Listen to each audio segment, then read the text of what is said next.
Hello everyone, welcome back to GK Today. And today we'll be discussing most important MCQs from our business, economy and banking related current affairs that are relevant in last 60 days. So these are the 14 categories in which we have divided all the important news and events. Already we have done India current affairs and then government schemes. And today this is our third lecture in which we'll be studying about business, economy and banking related current affairs. Okay. So now without wasting any further time, let's get started. Question number 1. The IMPS fund transfer limit has been changed by RBI from 2 lakh rupees to what? So the RBI has increased the fund transfer limit from 2 lakh rupees to 5 lakh rupees under IMPS, that is Immediate Payment Service, and this decision has been made by the Reserve Bank keeping in view the instant domestic payment which can be made using IMPS and to enhance convenience of users. So this IMPS facility is provided by NPCI, that is National Payment Corporation of India. Question number 2. iSprint 21 is a fintech hackathon series launched by Dash. So IFSCA, which stands for International Financial Services Centers Authority, along with Gift City, has launched the fintech hackathon series named as iSprint 21, and the first series of the hackathon is Sprint 01 Bank Tech with special focus on banking. And talking about IFSCA, it was established under the provision of IFSCA Act of 2019 and it is headquartered at Gift City, Gandhinagar. Fine. Question number 3. Which India conglomerate has won the bid to acquire Air India? So the Tata Sons has emerged as the winner in the bid to acquire Air India and will take over 100% Government of India's stake in the carrier. So Tata Sons placed a bid of 18,000 crore rupees, of which 2,700 crore rupees would be paid in cash and the remaining would be absorbed over 60,000 crore rupees debt of the airline. And the Government of India in 1953 took control of Air India from the Tata Group. Okay. Question number 4. Which public sector bank has launched a campaign named as 6S campaign? So the Punjab National Bank, which is the country's second largest public sector bank, has launched a 6S campaign which includes different type of schemes named as Swabhiman, Samruddhi, Sampark, then fourth is Shikhar, Sankalp and last is Swagat. Okay.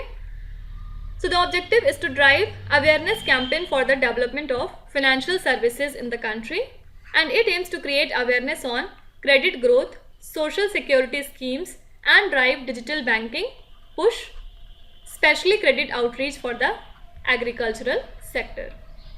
Fine. Question number 5. Akash Air, which was approved to operate in India, is backed by which businessman?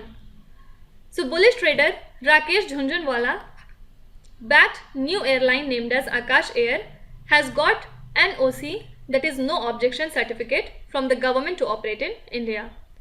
And Rakesh Jhunjhunwala is often referred to as the Warren Buffett of India or the Big Bull. So his stock moves and investment strategies are closely tracked by investors, and he manages his own portfolio as a partner in his asset management firm named as Rare Enterprises. Fine. Question number 6. Which Indian banker has joined as the chairman of Bharat Pay? So Rajneesh Kumar, who is the former chairman of SBI, has joined the board of fintech firm Bharat Pay as its chairman. And earlier Rajesh Kumar retired from the country's largest lender SBI after 4 decades of his service in October 2020. Also, he was previously appointed as non-executive director for the Asia unit of HSBC. Can you tell me which book of Rajneesh Kumar has recently been unveiled? Please write in the comments. Question number 7. What is the India's growth forecast for 2021 to 22 as per IMF's recent World Economic Outlook report? So the International Monetary Fund has kept India's growth forecast for 2021 to 2022 unchanged at 9.5% in its latest World Economic Outlook report. Also, it projected India's economy to grow 8.5% in the financial year 2023, and in the month of July, IMF had slashed India's growth forecast for financial year 2022 to 9.5% from earlier projection of 12.5%.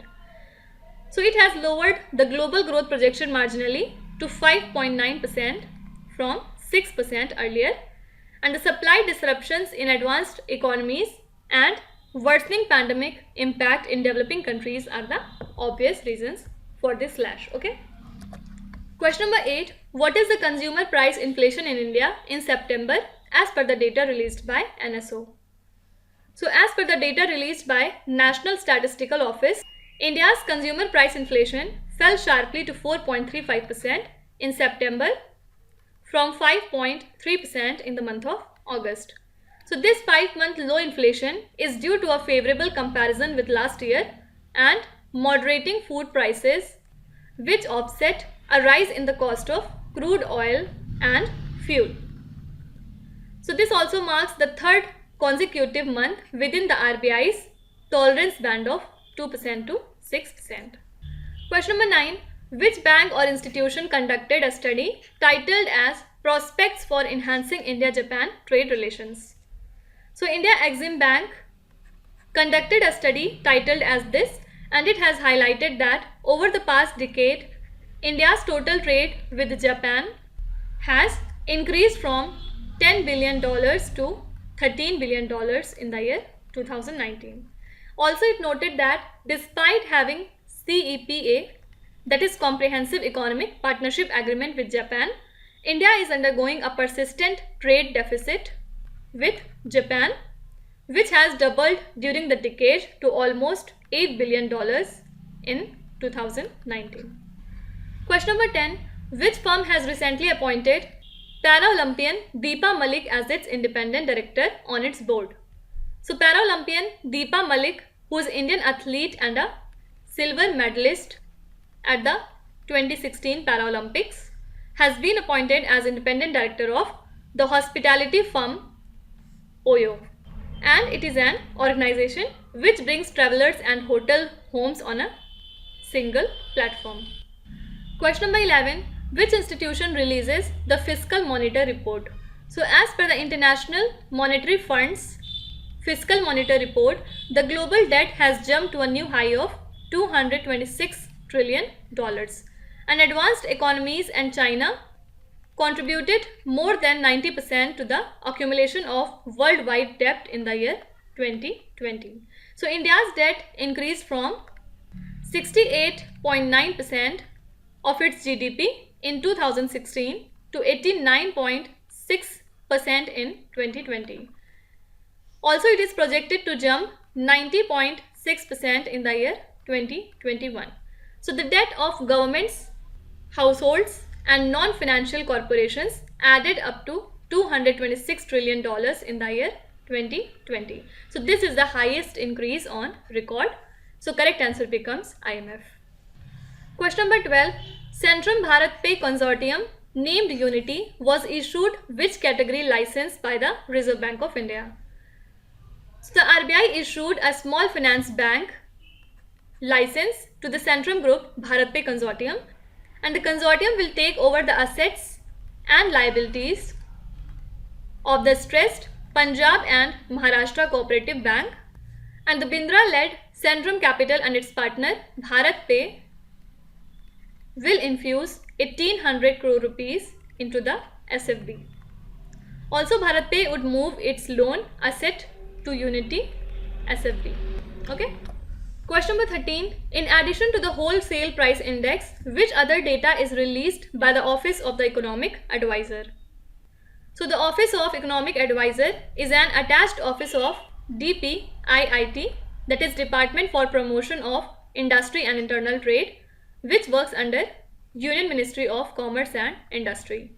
So the key function of the office includes compiling and releasing monthly wholesale price indices and compiling and releasing monthly index of core industries production.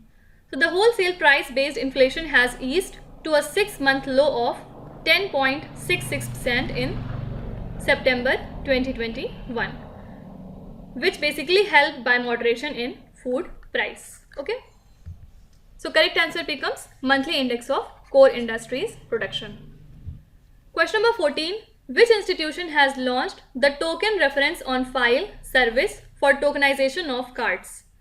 So NPCI, that is National Payment Corporation of India, has announced the launch of NPCI tokenization system, and this token reference on file, that is TROF service, will help millions of RuPay card holders maintain the security of their financial data. So this will enable the tokenization of cards as an alternative to storing card details with merchants, and the card details of card holders will be secure at the RuPay Network Secure Vault. Okay. Question number 15. The Reserve Bank of India imposed a monetary penalty of 1 crore rupees on which payments bank recently?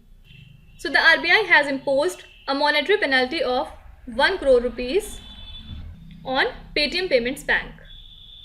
And this penalty was for submitting information that did not reflect the factual and authentic position. So it is an offence under Section 26 Clause 2 of Payments and Settlement Act.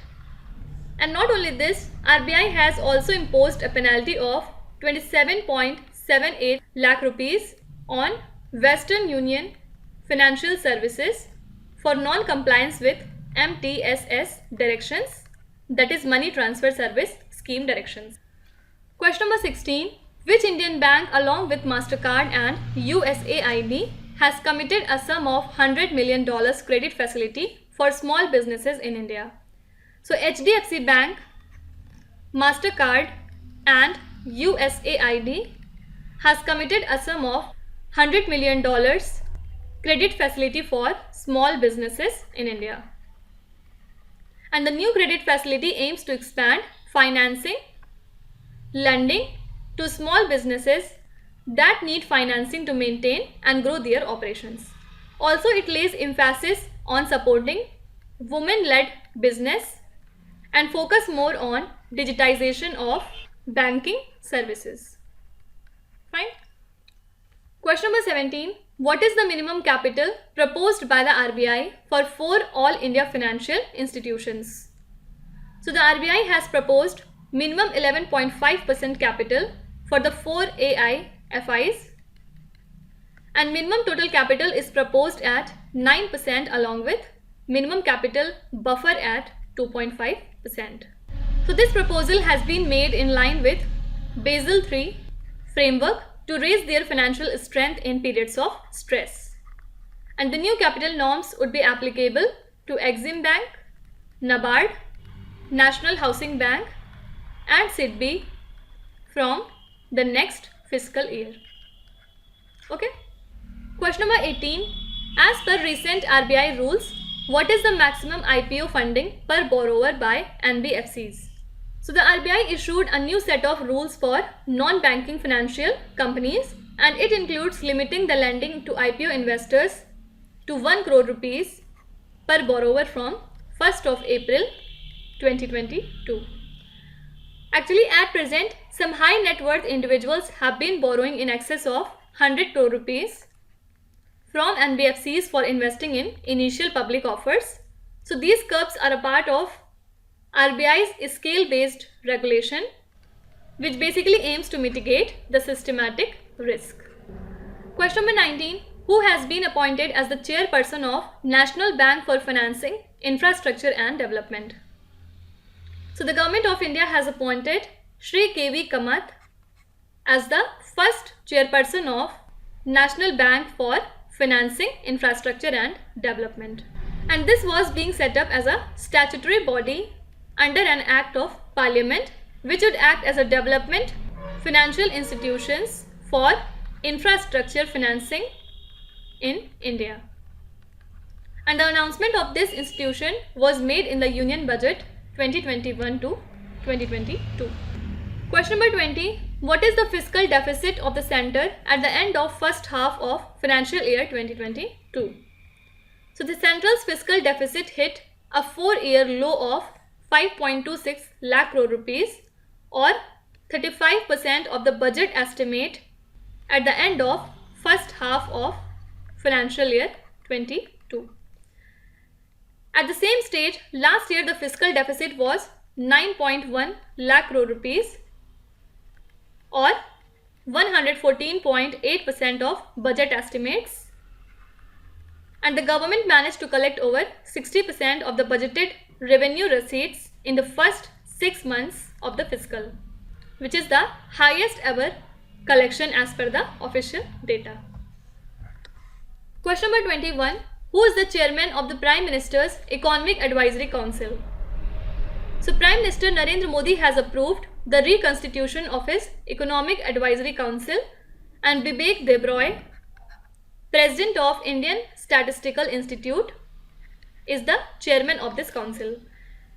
Also former RBI Deputy Governor Rakesh Mohan, along with IIM Ahmedabad Professor T.T. Ram Mohan and Director General of NCAER Poonam Gupta are the 3 new members to join the 7-member council.